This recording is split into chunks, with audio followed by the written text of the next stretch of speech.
Bonjour et bienvenue sur le podcast Ta vérité est la clé.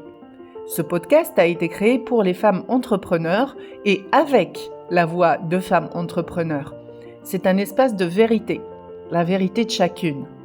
Cet espace a été créé pour libérer la parole et partager les expériences d'entrepreneurs ayant des parcours atypiques, inconventionnels et hors cadre.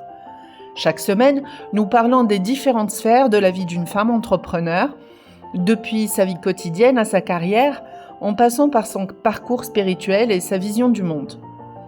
Nous parlerons également de notre vision de l'entrepreneuriat en ligne, de marketing, de communication, d'accompagnement, de service client, mais aussi de finances, de développement personnel et de manifestation.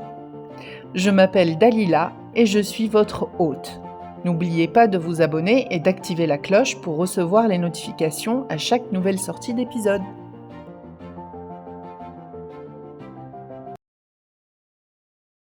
Bonjour. Bonjour. Alors aujourd'hui, nous avons le plaisir d'accueillir Émilie Grondin. Émilie, elle est coach holistique, consultante pour les entrepreneuses. Si je me trompe pas, c'est exclusif aux femmes pour l'instant. Pour l'instant, c'est les personnes qui viennent le plus vers moi. Les hommes ont toujours eu la porte ouverte, mais ils n'ont jamais passé le pas. Donc, tu attires des femmes dans ton univers, Émilie. Et c'était quoi le troisième? Expert Mindset. Voilà, Expert Mindset. Et donc, elle va nous expliquer, en gros, son activité sur ces trois pôles, qui finalement sont très liés, je pense. Tout à fait.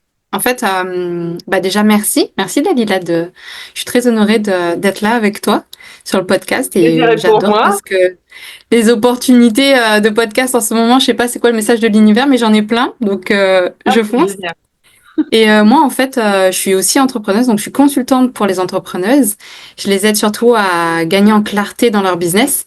Et on vient travailler sur tout ce qui est état d'esprit, lever les peurs, les blocages, tout ce qui va être croyances limitantes. Et on va surtout faire de la déprogrammation et de la reprogrammation neuronale, à la fois sur, moi, ce que j'appelle les 4 cordes de conscience, c'est-à-dire à la fois sur le plan physique, le corps, la capacité de se mouvoir, la conscience émotionnelle, parce que ça fait partie du game. On est une âme qui vient faire l'expérience de la condition humaine. La capacité intellectuelle, parce qu'on a notre capacité d'analyse, surtout pour les entrepreneuses qui ont besoin de réfléchir, qui ont besoin de fonctionner avec leur tête. Et la capacité spirituelle, c'est-à-dire tout ce qui va être un peu l'âme, le côté exotérique et surtout la physique quantique.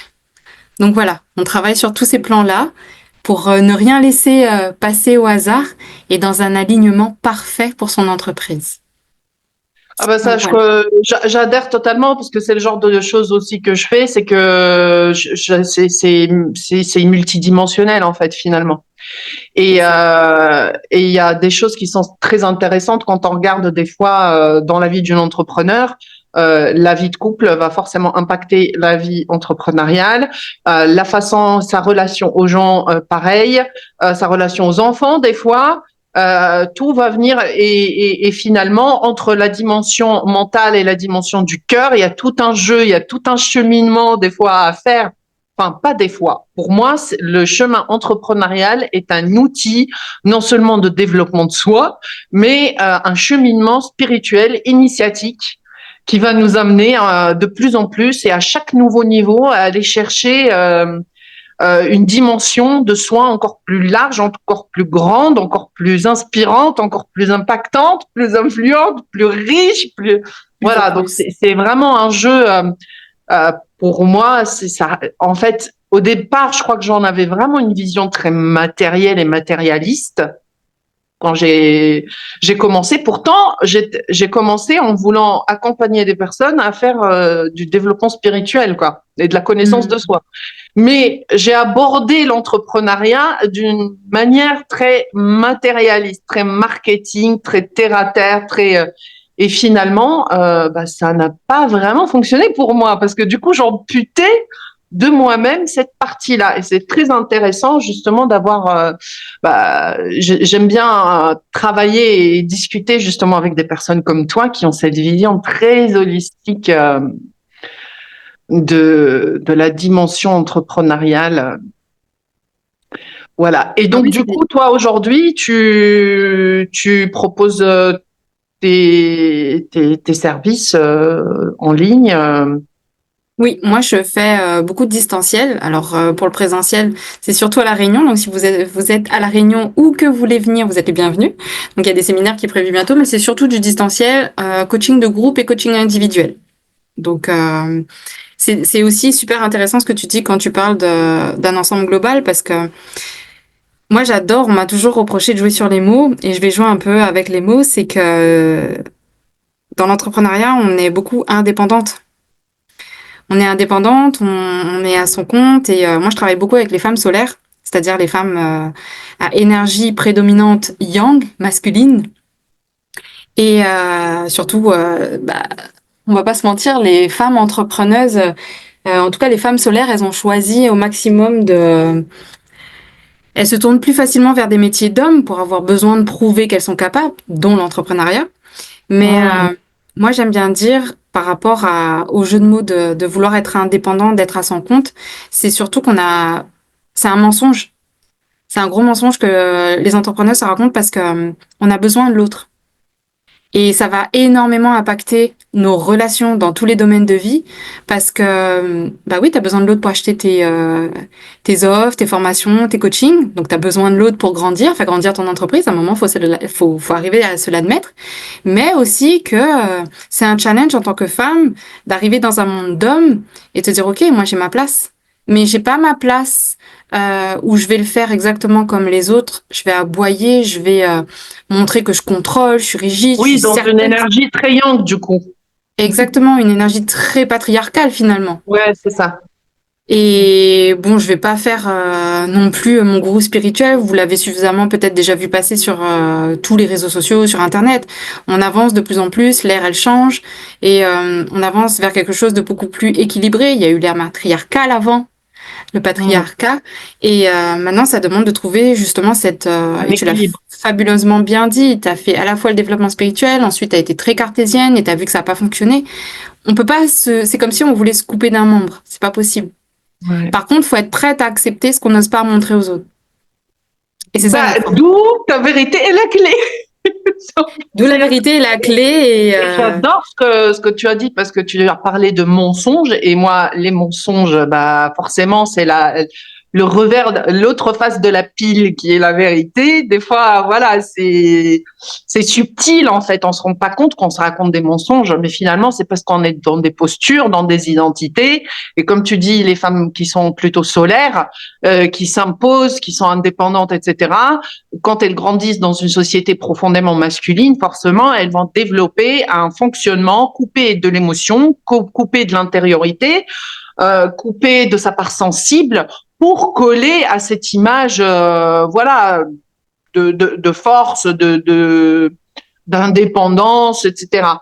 Et, euh, et finalement, encore une fois, avec ce mensonge-là, on se coupe d'une part de soi qui est hyper puissante et qui est cette sensibilité qu'on a, autant pour les femmes que pour les hommes, mais surtout pour les femmes, parce que les femmes, elles ont cette sensibilité de manière très prégnante depuis qu'elles sont femmes, qu'elles arrivent au monde.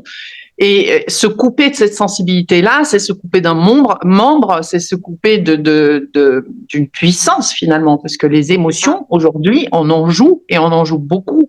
Mais est-ce qu'on en joue de la bonne manière? Aujourd'hui, c'est une façon qu'on utilise les émotions dans le marketing pour attirer des gens, mais ce que moi, je ressens de ça, c'est non, on a besoin aujourd'hui de plus de vérité pour véhiculer ces émotions. Parce que, en fait, ça ne fait que, comment dire, c'est un mensonge sur un mensonge, en fait. On se dit non, nous, l'émotionnel, c'est pas important. Enfin, tu vois ce que je veux dire? Il y a une scission. On ne veut pas être, on est dans une énergie très yin, donc pas d'émotion, mais on utilise le marketing pour une énergie yin, du coup, qui est coupée du yang. Donc, ça crée une scission. Donc, c'est là où va se situer le mensonge peut-être du message, ou la tromperie dans le message. Tu vois, des fois, on peut mal capter une info parce qu'on a fait véhiculer une émotion alors que c'est coupé du yang qui gère, en fait, qui est derrière. Je ne sais pas si tu vois ce que je veux dire. Là, je suis partie un peu dans une autoroute pour parler de vraiment de la vision du marketing aujourd'hui. Et donc, moi, ce que j'adore, c'est que finalement, il y ait des personnes comme toi qui, bon, moi, je le ferai pas, hein, j'avoue. Mais ce que je trouve admirable, c'est que tu aies pu te dire, en fait, finalement, tu as voulu te mettre sur cette fréquence. Et en te mettant dans ton défi des 365 jours, finalement, c'était ça. C'est, alors, Émilie, elle fait un défi des 365 jours, c'est-à-dire tous les jours, live, elle va raconter sa life. Et c'est génial parce que du coup, ça permet de partager en temps réel. Ah, je te donne moi ma vision. Après, tu défendras ça à ta manière. Moi, comment je le vois, c'est tu partages ta vérité tous les jours en fait. Tu as des vérités entrepreneuriales, tes prises de conscience et puis ce que tu es en train de créer à travers ça. Et je trouve que voilà, moi, je dis que ça demanderait du courage parce que pour l'instant, j'ai pas eu l'élan de faire ça. En plus, je trouve qu'il faut une certaine détermination que je n'ai pas aujourd'hui pour faire et peut-être que je n'ai pas la vision derrière. Je pense que toi, tu as connecté, si tu es dans un tel défi, c'est que tu as connecté à quelque chose et que tu lâches pas en fait, à une vision plus grande. Moi, effectivement, je me suis lancé ce défi-là parce que je voulais garder une trace dans un an d'où je viens. En fait, pour la petite histoire, c'est que moi, je suis réunionnaise et j'ai vécu 16 ans en métropole et là, je viens de revenir avec mes 3 enfants. Et je dis ça parce que c'est important aussi dans le game quand on est entrepreneuse. Et je me suis lancé ce défi-là parce que je me suis dit, tiens, c'est bizarre, souvent, j'ai tendance à pas aller jusqu'au bout. Et je me suis dit, pourquoi? Pourquoi je vais pas jusqu'au bout? Et tu as dit quelque chose de super intéressant, je vais faire une petite parenthèse. Quand je pense qu'il y a un mélange entre ce qu'on dit, ce qu'on veut vendre, les émotions, c'est toujours une histoire de sécurité. On veut toujours se sécuriser. Et donc, d'une certaine manière, on veut être aimé. On veut, d'une certaine manière aussi, être apprécié au plus grand nombre. Les réseaux sociaux nous font beaucoup travailler le rapport à l'image. Et oui, c'est une façon de vendre que de jouer sur l'émotionnel. Sauf que les émotions, on est bien d'accord que c'est des personnes qui en ont marre d'être dans la situation dans laquelle elles sont. Les coachs, les thérapeutes, les formateurs, les mentors, ils vont juste venir mettre le doigt là où ça fait mal. Alors moi, je suis pas pour. Il y a une façon de faire, il y a une façon de vendre. Et en même temps, c'est pas non plus juste pour nous qui avons un message à délivrer où on sait qu'on a la solution pour la personne de la laisser un peu dans son caca. Donc effectivement, à un moment, on va toucher à des choses qui sont pas agréables. Mais qu'est-ce que tu veux? Est-ce que tu veux, d'une certaine manière, reprendre ta responsabilité et vivre la vie que tu désires vraiment, que tu rêves, et que ce soit pas juste un rêve, que ça descende dans la matière, on ramène le ciel sur la terre? Ou est-ce que finalement, t'es là juste pour te plaindre et jouer à la victime? Et de continuer à faire partie, je vais être très cash, mais faire partie du troupeau de moutons qui est dirigé, qui croit qu'il a une autorité supérieure, l'État, et qu'on dépend de l'État, on dépend tous d'une certaine manière, mais on a la possibilité aussi de reprendre sa vie en main. Et quand je me suis lancée dans ce défi, alors au début ça m'attirait pas du tout parce que c'était une mode à un moment, et moi en fait je suis Verseau, j'aime pas faire comme les autres. J'ai décidé de le faire après. Mais c'était surtout dans l'objectif de me dire je vais jamais jusqu'au bout de mes engagements. Et puis là, il y a quelque chose qui commençait à switcher et je me suis dit non, c'est hors de question. J'ai vécu jusqu'à maintenant de cette manière. Je veux que les choses, elles changent. Je veux que ça bouge et je vais tout faire pour. Et moi, je travaille beaucoup. Au début, je m'en apercevais pas, mais je travaille beaucoup avec les énergies, tout ce qui est quantique.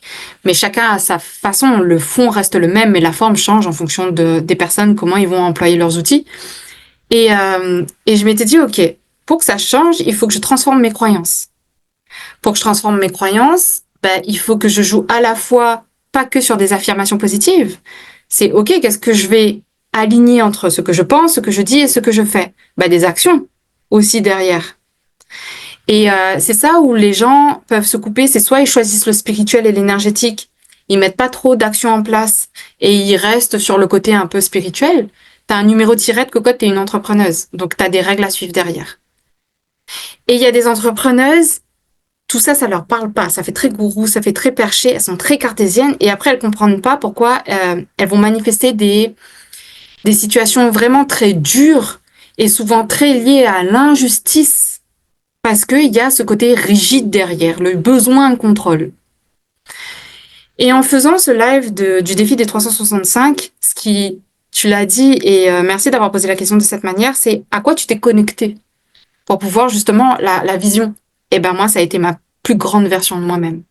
Dans 1 an, j'ai une vision bien particulière de la Émilie, comment elle va parler, comment elle va se tenir, comment elle va s'habiller, qui elle va accompagner, son environnement. C'est très très large, mais c'est très puissant dans le sens où plus c'est détaillé, plus c'est déjà là.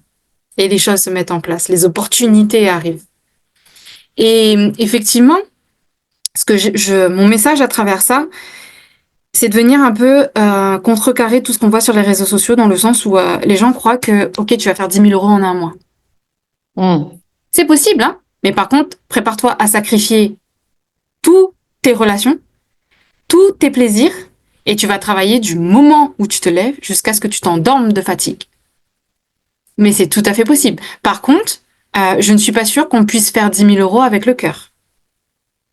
On va faire 10 000 euros avec la tête. On peut faire des millions avec le cœur. Mais bon, ça c'est... Et on peut faire beaucoup avec le cœur, effectivement. Après, c'est très juste ce que tu dis, c'est que en fait, le côté spirituel, en fait, si on est beaucoup aussi dans le cœur, un peu, mais dans le côté très nuage, on a du mal aussi à ancrer, à créer dans la matière. Et si on est trop aussi dans la matière, on a du mal à connecter à une force un peu qui elle est de l'ordre de la magie en quelque sorte, c'est-à-dire à attirer des hasards, des personnes, des opportunités, des choses qu'on n'aurait pas pu prévoir dans le monde du prédictible et du mental. Donc en fait, l'idée c'est vraiment de venir trouver un équilibre entre ces deux forces qui ont aussi leur côté sombre et leur côté lumineux. Attention, faut pas dire la spiritualité c'est que le côté lumineux, pas du tout. Et c'est vrai que on peut facilement tomber dans non, moi je veux rester vraiment dans ce côté-là parce que c'est un endroit. T'es gentil. Faut être gentil. Voilà, qui est gentil, tout. Alors que c'est pas vrai. En fait, les deux côtés, que ce soit plus terre à terre ou plus spirituel, les deux ont des facettes sombres, et notamment dans l'entrepreneuriat, c'est cette histoire de création, de manifestation. Finalement, on se rend compte assez rapidement que on ne peut pas être dans l'un ou dans l'autre. C'est soit, si on est trop dans le terre à terre, dans le masculin, on risque de créer une forme de manifestation industrialisée, c'est-à-dire que on suit une stratégie. C'est pas forcément ce qui est l'idéal pour nous, mais on la suit, ça peut marcher, hein. Et ça peut ne pas marcher dans le sens où ça peut nous cramer aussi, ou ça peut nous fatiguer, ou on s'auto-sabote inconsciemment parce qu'on n'a pas envie de faire ça, de ça. Et de l'autre côté, si on est trop aussi dans cette dimension où on a envie de tout manifester par l'esprit et par la pensée, c'est qu'on oublie quelque part qu'on est des êtres incarnés. Et incarner nécessite aussi d'incarner les choses dans le vivant, dans la matière, de les faire descendre.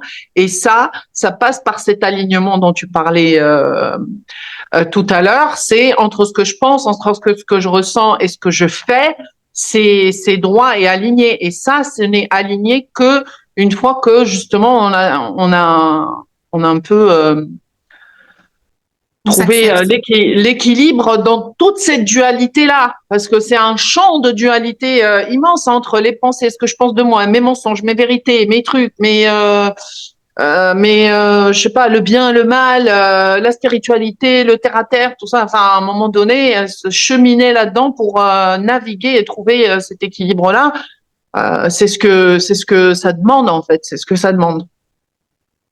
Moi, j'aime bien dire à mes clientes, dès lors où vous commencez à accepter pleinement qui vous êtes, tout fonctionne. Dans le sens où si tu m'aimes, c'est bien. Si tu m'aimes pas, c'est bien aussi. Il n'y a pas de mal, il n'y a pas de bien, il n'y a pas de mauvais choix, il n'y a que des conséquences. Et ça, c'est un peu l'image véhiculée par la religion. L'argent, c'est pas bien. Si tu te fais payer pour faire du bien aux autres, il y a un côté, je vais être très cru, il y a un côté un peu pute, il y a un côté un peu prostitué. Et le côté spirituel, les développements, les entrepreneurs spirituels vont se servir de ça pour dire, ben voilà, il y a une vie karmique, il y a une vie passée, ou peut-être avant, tu étais prostituée, ou c'est possible. Sauf que moi, je pars du principe que si c'est dans le passé, c'est que c'est passé. Que tout se trouve là. Si tu dois aller chercher dans le passé, c'est que tu as envie d'y rester. Alors, et ce qui est bien, c'est que comme c'est une collaboration avec l'univers, tu as une prise de conscience, hop, tu as le test derrière. C'est comme à l'école. Et donc, quand tu vas comprendre quelque chose avec ta tête, tu vas devoir dire, ok, bah l'univers, il se dit, bah vas-y, t'as dit que t'avais compris. Montre-moi maintenant que t'avais compris. Oui, bien sûr, bien sûr. J'ai peur. J'ai peur de mettre des choses en place. Et en fait, les deux sont liés. Pourquoi? Parce que c'est comme si, d'une certaine manière, je vais parler un peu plus psychologie. On est un enfant. On te demande à chaque fois, peut-être t'as déjà entendu ça, tu préfères qui? Tu préfères papa ou maman?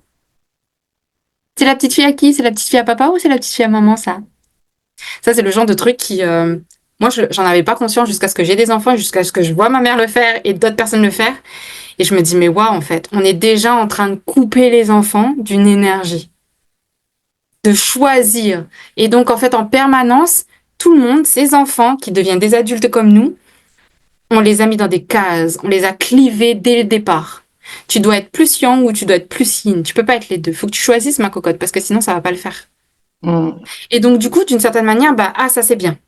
Ça, je peux. C'est toléré par la société parce que ça a été toléré par mes parents.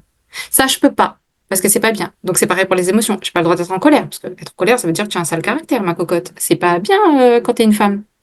Il y a une différence entre sale caractère, fort caractère et avoir un caractère fort. C'est que la personne, elle s'est forgée un mental pour pouvoir devenir la personne qu'elle est et avancer. Sauf que tout ça, c'est jouer avec le mental. Il faut, moi, c'est mon message, c'est arrêter de rester en surface. Si vous restez en surface, vous allez en supermarché, vous faites vos courses. Ça s'appelle une surface. Sinon, si vous voulez voir les choses vraiment bouger, faut aller creuser. Faut aller là où les gens ne sont pas prêts à aller. Parce que ça fait peur. Parce que, faudrait peut-être que je reprenne ma responsabilité. Le pire, c'est qu'en fait, finalement, c'est des peurs qui, finalement, sont plus grosses dans la tête que ce qu'elles sont réellement. Elles sont grossies. Aussi. Mais c'est intéressant. Elles sont légitimes. Hein? Elles sont légitimes. Pour moi, c'est important de faire comprendre que... parce que j'aime bien les coachs qui disent oui, mais t'as des peurs, c'est normal. Oui, c'est normal, mais elles sont légitimes pour la personne. C'est-à-dire, ce qui, moi, me fait peur ne te fait pas peur. Ce qui, toi, te fait peur ne me fait peut-être pas peur et c'est pas moins ridicule. Oui. C'est important pour moi. C'est important pour toi. Par contre, on va pas toute la vie lui donner la main. C'est fini, ça. C'est légitime si tu les regardes en surface, peut-être c'est légitime. Parce qu'il y a souvent des couches et des couches derrière, en fait. C'est-à-dire que là où je vois une peur, des fois, c'est parce que, en fait, j'évalue un risque qui est peut-être démesuré.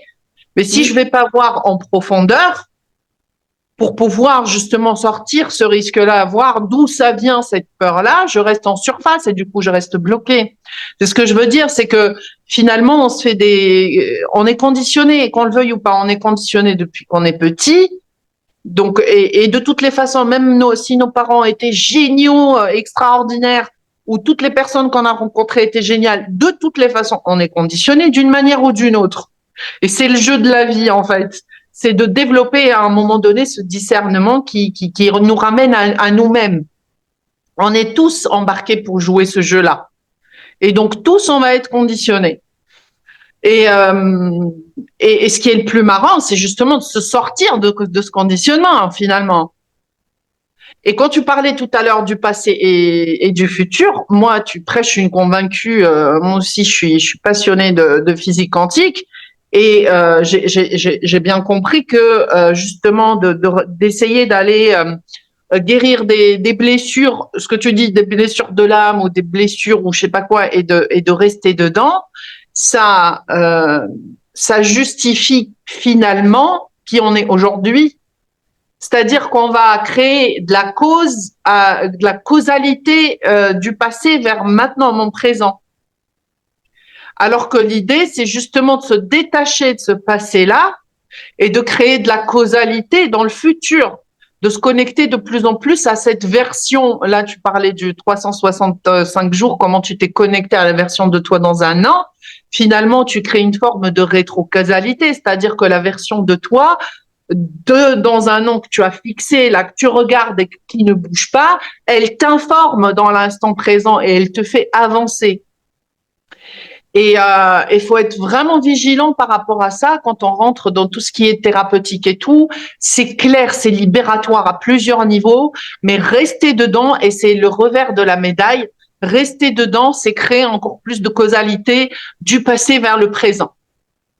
Donc, à un moment donné, il faut tricoter aussi, il faut se connecter beaucoup plus au futur parce que c'est là où on crée, c'est un espace de création. C'est l'espace où ça crée au sens sacré dans la matière, mais aussi sacré. C'est pour moi vraiment, c'est là où on se connecte à quelque chose qui nous fait évoluer en fait. Mais du coup, ça crée un mouvement, ça bouge à l'intérieur. Et donc c'est sacré parce que ça vibre. Ça et bref, voilà. Et quoi? Et pourquoi on discutait de ça déjà? Parce que on parlait de ton défi, voilà, et de comment, quelle était ta vision derrière. Alors ma vision derrière, c'est et tu as dit quelque chose de super intéressant, c'est que moi là-bas je suis thérapeute. À la base, je suis thérapeute et j'ai eu une période où j'ai un peu fait les deux. Et j'avais souvent des personnes qui venaient me voir et me disaient « Oh, t'es thérapeute, mais pourtant t'as une posture de coach, la façon dont tu communiques. » J'avais pas trop percuté de ce que les gens disaient. Et puis au fil du temps, à force de s'observer, tu te dis « Ah, effectivement, peut-être que… » Le truc, c'est que je crache pas sur la thérapie. Je parle pour moi, en tout cas, dans le sens où c'est important, comme tu dis, d'aller… Il y a certaines choses où on doit aller faire la paix avec le passé. Le truc, c'est que moi, j'avais tendance à… Pourquoi je dis ça? C'est aussi j'avais tendance à rester dans le passé parce que le futur me faisait peur. C'est là où je dis, plus on creuse, des fois, il y a beaucoup de gens qui disent « Ah, mais j'ai peur de ça, j'ai peur de ça. » Parce qu'il y a tellement de choses qui sont véhiculées sur les réseaux sociaux que le mental, il reste en surface, encore une fois, et ça devient un effet de mode. Donc, il commence à prendre pour information des choses qu'il voit, alors que peut-être même, il n'a même pas cette peur-là. Il y a des gens, et je l'ai vu, sur les réseaux sociaux, ils ont des rêves. Il suffit qu'ils se connectent aux réseaux sociaux, au monde du coaching, par exemple, et ben les rêves des autres deviennent leurs propres rêves. Sauf que ça devient tellement inaccessible pour eux qu'ils retombent dans un espèce de cercle vicieux où « Ah, j'y arrive pas. Ah, je manque de confiance en moi. Mon estime, elle baisse. Et je fais un burn-out. Je lâche tout. Et je perds tout. » C'est important de rester bien ancré, de savoir, OK, à la fois dans le spirituel, mais à la fois dans le côté très cartésien, qu'est-ce que moi je veux en fait. Mais l'être humain, il sait plus facilement ce qu'il ne veut plus. Donc, il reste tourné vers le passé. Et l'être humain, il a du mal à savoir ce qu'il veut. Donc, tourner vers le futur. Mais c'est tout un cheminement de découvrir ce qu'on veut aussi. Et ça demande parfois, et voilà, de faire justement des erreurs. C'est-à-dire de choisir des accompagnements qui ne correspondent pas vraiment, de choisir, de faire des erreurs d'investissement sur des programmes à hors de prix, alors que finalement, on a l'impression que ça ne nous apportait pas grand-chose. Et tu vois, ça me fait penser à ce qu'on discutait l'autre fois moi, je t'ai dit, j'ai parfois lourdement investi dans des programmes parce que j'avais encore cette vision très cartésienne du business. Et en fait, et tu l'as joliment dit, tu as dit, bah écoute, t'as payé pour… En fait, j'avais fait un saut à ce moment-là. C'est vrai, j'avais fait un saut. Et tu m'as dit, t'as payé une prise de conscience. Et là, c'est vrai, elle a coûté cher. Mais finalement, je crois que ça m'a permis de faire un saut. C'est-à-dire qu'au lieu de cheminer moi seule et de me rendre compte de ça progressivement en mettant les places de la manière dont je l'ai appris, mettant en choses parce que moi j'ai baigné très longtemps aussi dans le corporate, dans de la gestion de projet, dans de l'industrie. Donc en fait c'est ce que j'ai appris à faire. Donc, du coup, cette vision de l'objectif, du planning et tout, ça je les ai, je les maîtrise, tu vois. Et de toute façon, si j'avais pas fait ce programme d'entrepreneuriat, je l'aurais fait à ma sauce et à cette sauce-là. Et en fait, le fait de le faire, d'aller directement avec des entrepreneurs, travailler avec des entrepreneurs qui sont déjà avancés, alors que moi, j'avais jamais baigné dans l'entrepreneuriat.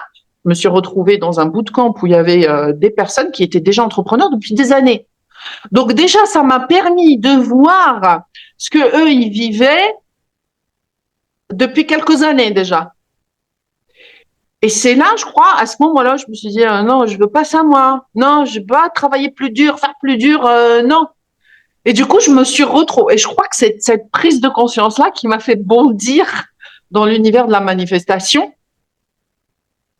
Tu vois, et peut-être justement que ce serait pas passé comme ça si je m'étais pas fait cet investissement, cette prise de conscience. J'aurais cheminé, je veux dire, beaucoup plus longtemps dedans avant de me rendre compte qu'il y a un truc qui va pas. Tu vois ce que je veux dire? Tout à fait. Et je vois où tu veux en venir et on va mettre les plats dans le pied ou les pieds dans le plat. Et donc du coup,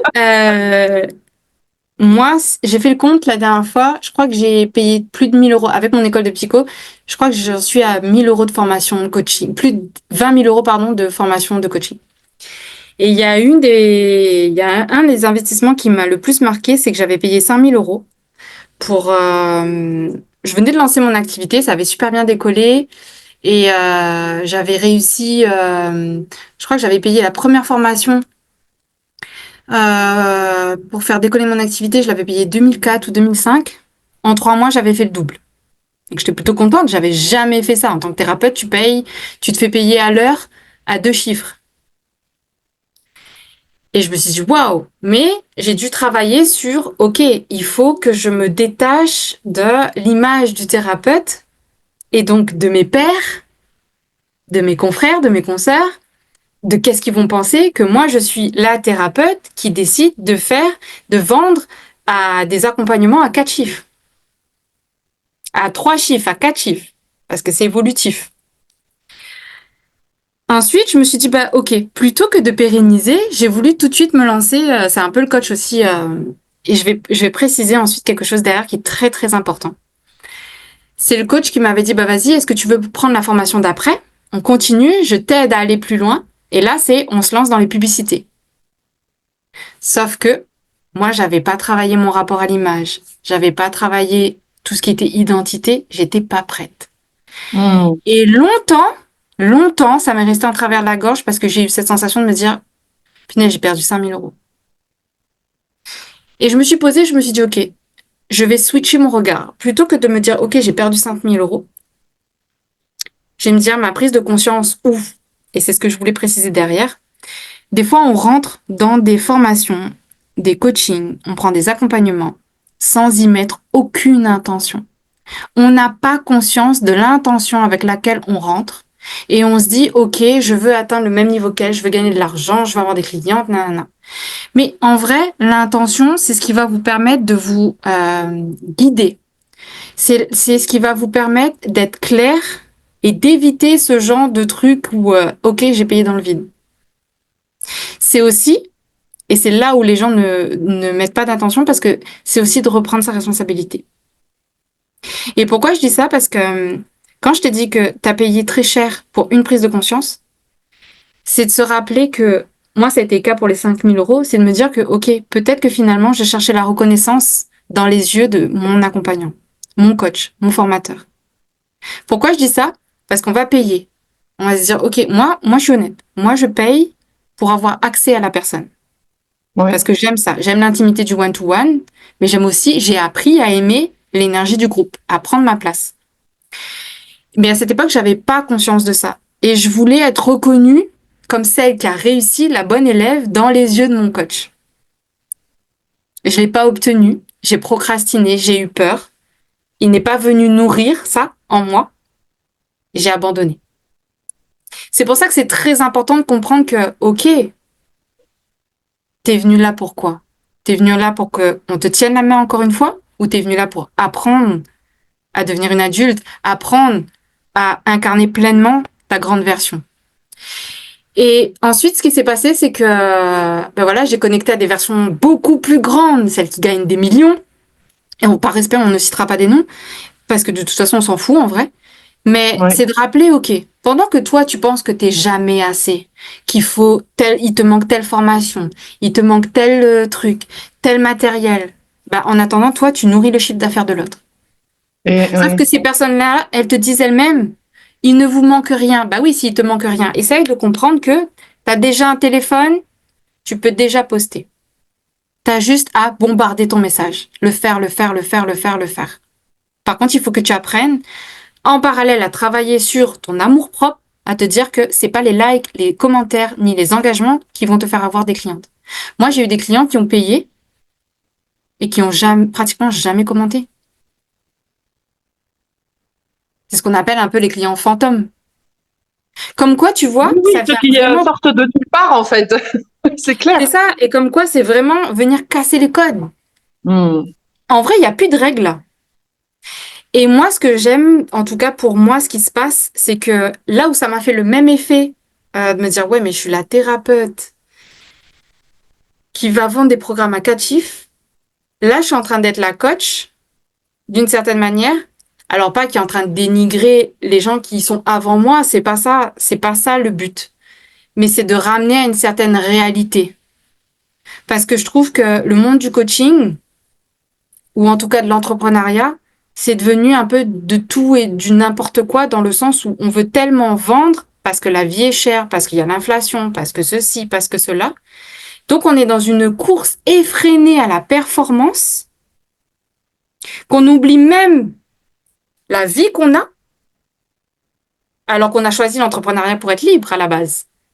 Bah exactement, tout à fait. On reproduit les mêmes schémas. Comment dire, la même prison dans laquelle on était avant, en fait. Pour être libre. Alors que justement, en fait, c'est de se rappeler que, ok, pourquoi t'es venu là? Parce que ça te faisait kiffer, ça te donnait du plaisir. Et je tiens à rappeler aussi, parce que je les vois, les gens qui connectent aux personnes qui gagnent des millions et qui les mettent sur un piédestal. Ces personnes, ces coachs-là, ils ont une puissance, ils ont une lumière. Ok? Mais comparez pas votre niveau 5 à quelqu'un qui est déjà au niveau 1200. Pour moi, la vie, c'est un jeu vidéo. Le truc, c'est de se rappeler aussi que cette personne-là, c'est pas elle qui gagne des millions. C'est son entreprise qui gagne des millions. Et donc, c'est son équipe qui gagne des millions. À l'heure actuelle, est-ce que c'est vraiment ton rêve de vouloir gagner des millions?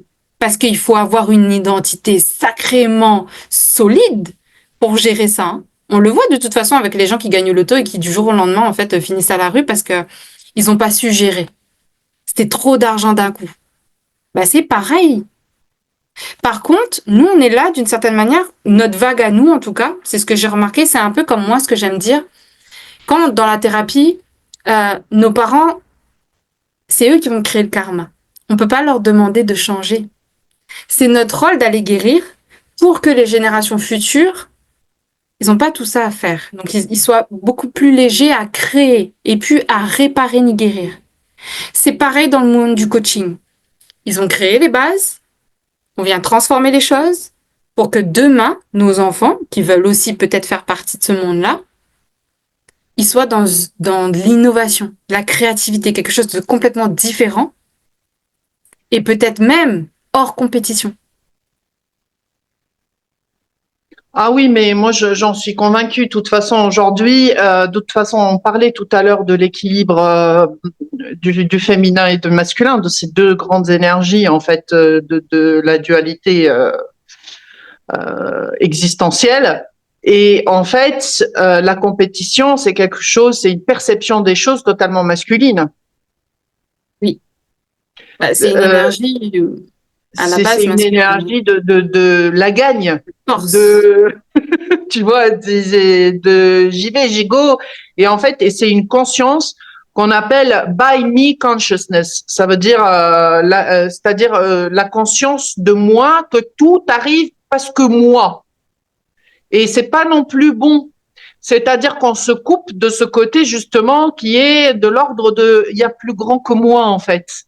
Et du coup, cette conscience de by me consciousness, c'est en fait tout est sous mon contrôle.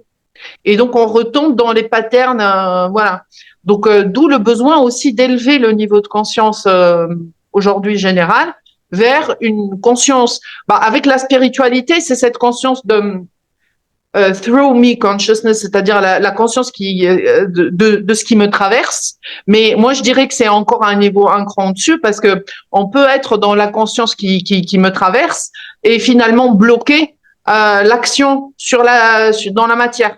Donc vraiment, tu sais, on peut confondre ça un peu avec avec c'est-à-dire, les gens, ils parlent de vouloir faire les choses dans le flow et tout, mais dans le flow, il y a aussi je suis en train de faire, c'est-à-dire ça me traverse. En fait, c'est cette énergie-là, tu vois, c'est cette conscience-là, ça me traverse, je crée, je fais, tu vois. Et on peut confondre une spiritualité qui est un peu, on peut confondre d'être spirituel avec cette conscience-là, alors que c'est pas du tout le cas. Je ne sais pas si tu vois ce que je veux dire. C'est-à-dire que quand on est spirituel et qu'on ne crée pas dans la matière, que ça n'ancre pas, que ça bouge pas autour de soi, c'est que ça ne nous traverse pas. C'est juste rester ici, tu vois. Donc et des fois, on peut tomber dans la performance en étant spirituel. Donc on est encore dans cette conscience de c'est par moi que se passent les choses. Donc on a besoin d'aller justement comment dire, se connecter à cette vision où justement on ne contrôle, c'est pas nous qui contrôlons, il y a quelque chose de plus grand que moi qui me traverse et qui fait que je crée en fait. Parce qu'il y a un dessein plus grand pour l'humanité, tu en parlais tout à l'heure, c'est-à-dire penser aux générations futures, penser à justement ce qu'on est en train de transformer pour le collectif. C'est se connecter vraiment à ça qui va faire que. Mais avant, il faut trouver. Moi, aujourd'hui, je ne trouve plus d'autres mots que de dire il faut trouver sa vérité. Et sa vérité, c'est-à-dire tout à l'heure, tu parlais du fait que quand on commence à communiquer, surtout à travailler avec les réseaux sociaux, il y a tout un panel de choses à aller voir, c'est-à-dire la valeur que j'ai de moi-même, mon rapport à mon image, mon jugement vis-à-vis de moi-même, comment je me juge, mon rapport à l'erreur, mon rapport à la déception, tout un tas de choses à aller voir et à pacifier finalement et à reconnaître aussi chez soi pour pouvoir reconstruire, finalement, on reconstruit un socle identitaire, hein, brique par brique, par brique, par brique, jusqu'à retrouver cette sécurité qui va faire que finalement, ça peut nous traverser et aller dans la matière. C'est comme ça que je le visualise, du moins. Oui, tu as dit quelque chose qui, je me permets de le partager là, c'est la personne à qui, les clients ou les prospects à qui vous voulez parler, c'est votre version de vous il y a 1 an ou 2 ans. C'est vous que vous voulez accompagner. Quand on comprend ça, il y a beaucoup d'amour. Il y a beaucoup d'amour qui est posé dans le sens où waouh, je peux plus me rejeter là. Mais par contre, est-ce que j'en vaux la peine? Et donc là, c'est le travail sur l'estime de soi-même. C'est plus une histoire de confiance parce que c'est 2 choses différentes. C'est de l'estime. Et quand on comprend ça, il y a vraiment quelque chose qui se pacifie, comme tu dis, dans le sens où il y a plus de pression, il y a plus de compétition, il y a plus avec personne d'autre qu'avec soi-même. Par contre, est-ce que je suis prête à m'engager vis-à-vis de moi-même? Est-ce que je suis prête à Oui, c'est un rapport de soi à soi, ça c'est clair et net. Et on finit par s'en rendre compte à un moment donné. Parce que le principal entre guillemets, saboteur, il vient de soi, hein, il vient pas de l'extérieur. Et donc, si on se rend pas compte de cette dynamique en soi, de comment on se rejette nous-mêmes, et de comment finalement on se juge très durement par rapport à finalement à ce que les autres réellement nous jugent. Hein. Mais ça, c'est vraiment, c'est une construction de sa relation à soi et à plus grand. Et ça, en fait, il y a finalement une vérité du coup qui est sa vérité propre et la vérité universelle en fait qui ne font qu'un après et qui se déploient joliment en fait finalement un pas après l'autre. Et et finalement, tout ça, c'est pour dire que ces expériences entrepreneuriales, quand elles sont conscientes, hein, quand on n'est pas dans la performance justement, quand on n'est pas dans la course effrénée et de recherche d'argent, de célébrité, de réussite, parce que finalement, tout ça, c'est des choses qu'on se raconte. On se raconte. On se les raconte parce qu'on a besoin, on se les raconte parce qu'on a peur de manquer, on se les raconte pour tout un tas de raisons. Et finalement, ce chemin entrepreneurial, c'est un chemin de création de soi dans le sens du devenir, mais de devenir la personne qui est naturellement abondante, la personne qui fait du bien autour d'elle, la personne qui influence, qui impacte positivement le monde. C'est une expérience de devenir. Et c'est pour ça que je le vois comme un parcours initiatique, parce que je crois qu'à un moment donné, à force de mettre des concepts là-dessus, on perd le côté un peu sacré de cette expérience et de cette aventure humaine qui finalement est là pour nous ramener à qui nous sommes vraiment et à nous laisser, et à œuvrer à travers nous en fait pour changer le monde. C'est beau parce que je sens l'émotion dans ta voix et puis je vais boucler une boucle et ça sera pour moi en tout cas mon dernier mot de la fin dans le sens où quand bien même, j'ai envie de te dire, c'est une histoire de conscience et quand bien même les gens le voient pas, c'est pas grave. Les autres vont le montrer. Parce que c'est ça qui est génial, c'est-à-dire on n'est pas indépendante, on dépend des autres inconsciemment. Pour consciemment, par effet miroir, aller voir, ok, qu'est-ce que l'autre est en train de m'offrir comme opportunité que j'aille regarder, que j'ai pas vu. Et ça, c'est juste un beau cadeau d'amour en fait. Et oui, l'entrepreneuriat, c'est un chemin initiatique. Et donc, si je pars là-dessus et je finis là-dessus, il faut que toutes les femmes, en tout cas pour les entrepreneuses que j'accompagne, à qui je m'adresse, et même si vous m'écoutez, c'est que admettre une bonne fois pour toutes que toutes les femmes qui choisissent l'entrepreneuriat, elles viennent réparer quelque chose. Elles viennent réparer quelque chose. Ou créer quelque chose.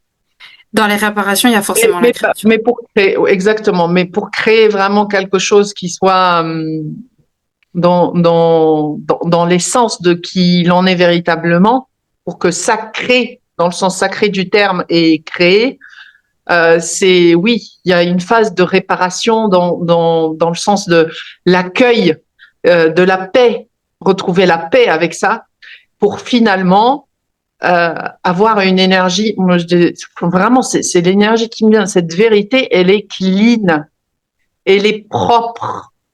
Cette vérité qui émane de toi, elle est clean, c'est propre. Il y a plus tu te racontes plus des bobards. Tu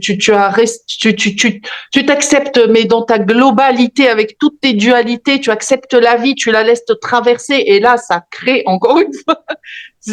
Voilà, j'ai pas d'autres mots. Et pourquoi je pleure? Parce que moi, le mot sacré. Et d'ailleurs, peut-être que j'en parlerai dans une capsule spécifique. Il y a un verbe, il y a des mots qui dans chacune de nous résonnent, et c'est cela, c'est notre vérité. C'est voilà. Moi, par exemple, le mot vérité, c'est quelque chose qui me vibre, qui me fait vibrer, qui me fait bouger intérieurement, qui parle, qui crée, qui communique. Le mot sacré aussi. Et donc il y a ces verbes-là qui, en cheminant, quand on les retrouve, c'est des mots qui résonnent tellement, qui nous ramènent toujours dans cet espace de vérité, en fait. Et trouver, ça fait partie de ce cheminement de trouver sa vérité et de ce qu'on est censé créer. Donc voilà, bon, finalement j'ai réutilisé les mêmes mots encore et encore, mais c'est parce que en fait c'est des mots qui contiennent tellement tout pour moi que je peux pas utiliser d'autres mots. C'est ces mots-là. Et donc j'invite tout le monde à trouver ces mots. Et toi, ce serait quoi tes mots, tiens, Émilie? Alors moi, je parle pas en termes de mots, je parle en termes de valeurs, et ça s'est vu quand tu as vibré les mots sacrés, comme tu dis, et voilà, vérité. Moi, c'est surtout le respect et la liberté. Pour moi, c'est très, très important de pouvoir, ça se rejoint un peu finalement, d'apprendre à se respecter soi-même et de pas inconsciemment ou indirectement s'humilier pour plaire, parce que c'est ce qui peut arriver sur les réseaux sociaux.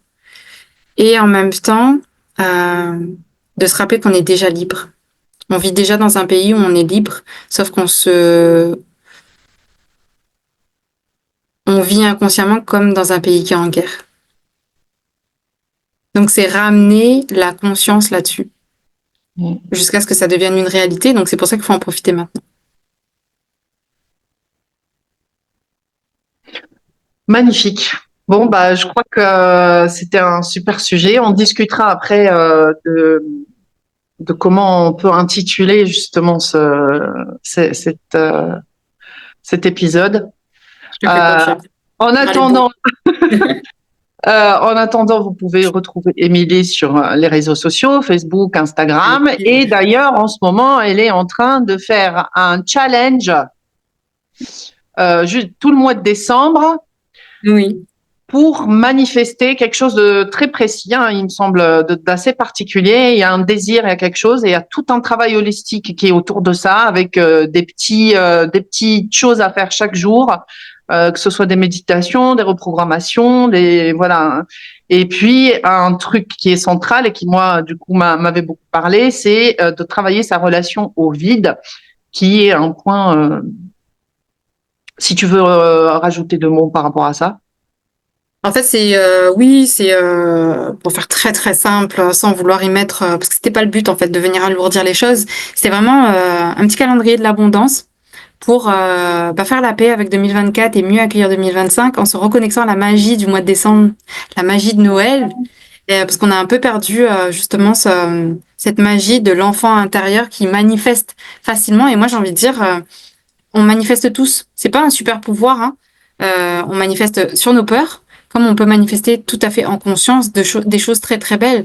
Et on peut manifester sur des peurs des choses très très belles aussi. C'est juste qu'on n'en fait pas. Il n'y a pas de conscience. Voilà, il n'y a pas de conscience. C'est encore cette histoire mettre de la conscience dessus, c'est clair. C'est ça. Et la conscience, ça veut dire quoi? C'est juste venir s'observer, mettre de la lumière là où il fait nuit. Et pourquoi le vide? Parce que il faut faire de la place, il faut faire du vide pour accueillir. 2025, tout à fait, ouais. Exactement. Sauf que les gens, on est bien d'accord, vu la société de consommation dans laquelle on vit, ne supportent plus le vide.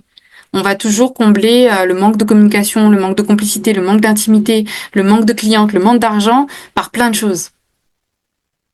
Et non, c'est ok de se rappeler que on peut être en sécurité dans le vide. Tout va bien. Parce que les gens, après, c'est vrai que ça va durer trop longtemps pour moi, c'est pas possible, mais ce que je veux dire par là, c'est que les gens ont associé la peur du manque vraiment à une pauvreté qui était ancienne, manquer de nourriture. Vraiment, cette peur de mourir, de manquer de nourriture, de manquer de quelque chose qui va venir nous nourrir jusqu'à mourir. Je pense que d'une certaine manière, c'est ça la peur principale à aller travailler. Pourquoi? Il suffit que vous alliez dans les supermarchés, surtout à cette période. Personne ne manque de rien. Regardez les caddies des gens. C'est pas possible. C'est là où c'est ramener de la conscience. Vous pouvez pas dire je manque d'argent et avoir un caddie plein de nourriture. Oui, oui, bien sûr. Tout ça, c'est un état d'esprit. Hein. C'est comment j'oriente mon esprit plutôt vers le manque ou plutôt vers justement ce que j'ai, qui est beau, qui est abondant dans ma vie. Tout à Mais fait. c'est un effort de dire, OK, plutôt que regarder le côté négatif, je préfère regarder le côté positif. Mais les gens, c'est pas leur faute, on leur a pas appris. Donc c'est important de reprogrammer de cette manière. Je switch à chaque fois. Et plus je regarde sur le positif, plus j'attire le positif. Donc en fait, du coup, toi, dans ton groupe, tu vas appeler, c'est encore plutôt des entrepreneurs, alors qui elles ont un peu ce biais du manque en fait, en gros. Alors c'est beaucoup d'entrepreneuses, mais en même temps, si vous êtes une femme et que vous avez tout simplement envie de vous reconnecter à la magie et que vous avez envie, vous avez entendu parler de l'abondance, mais dans votre vie et que OK, vous avez envie de savoir un petit peu plus, vous avez envie de jouer. Moi, c'est très important de prendre du plaisir parce que sinon, vas-y, ça sert à rien. On continue comme on a fait pendant 2024, ces 11 premiers mois, on continue à se faire chier et puis on continue à subir. Non, le but, c'est de se rappeler que, OK, c'est chouette d'être une adulte finalement. C'est chouette d'être une adulte et de se dire, à dire à notre petite fille intérieure, vas-y, tu peux jouer, tu peux faire ce que tu veux. Et plus tu vas faire ça, plus tu vas créer. Plus tu vas faire ça, plus tu vas attirer à toi l'abondance. Mm. C'est juste comprendre les règles du jeu. Vous voulez apprendre à jouer? Comprendre les règles du jeu? Venez dans le groupe. Très Voilà, c'est tout. bien. On vous mettra le lien quelque part dans la description de la vidéo. Émilie, c'est un plaisir cette conversation. Plaisir Même si je partagé. crois qu'on n'a pas abordé tous les sujets qu'on voulait Il y a aborder la trop de dernière choses fois. à dire. On en fera Mais du coup, d'autres. voilà, je pense que c'était parfait pour voilà. Je pense que c'est toujours parfait de toute façon. Ça ouvre la porte. Donc, voilà. Et du coup, à la prochaine. À bientôt. Et puis, ben, merci à toi et je te souhaite le meilleur. À toi aussi. Salut. Merci. Ciao, ciao.